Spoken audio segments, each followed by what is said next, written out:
ऐसे और वीडियोस के लिए मेरे चैनल को सब्सक्राइब करें।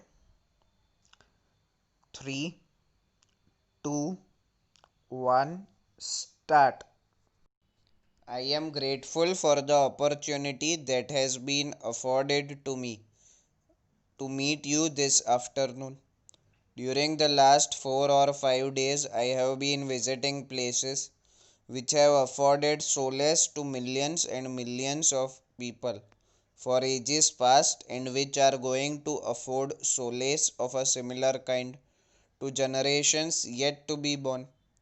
While visiting these places, I have also seen the great architecture, which is a speciality of these parts, the likes of which you do not see in that part of the country from which I come.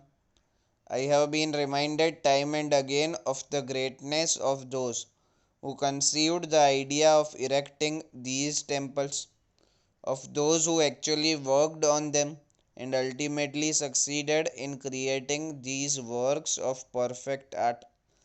And I must confess that I feel somewhat jealous because I cannot find that kind of thing in the north to compare with these great things in the south. I do not regard them or regard you as different from me or from that part of the country from which I come. Therefore, I feel that our ancestors, our seers and sages, in their great wisdom, have bound us all together by silken ties which time, vicissitudes, foreign inventions, and political upheavals have not been able to cut asunder. And today, India, right from Kanyakumari to Kailash, is one, and God willing shall ever continue to remain one. We have had differences of language, of customs, of ways of living prevalent in this country for centuries.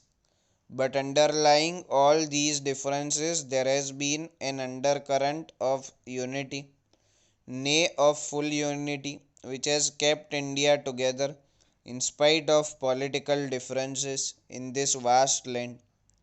It has been rightly pointed out by you, Mr. Vice Chancellor, that there is a genius of reconciling different ideas which is inherent in our land, and it is that genius which has preserved this ancient land, its glory, its civilization, and its culture, which are even today, I make bold to say, not inferior to that of any other part of the world.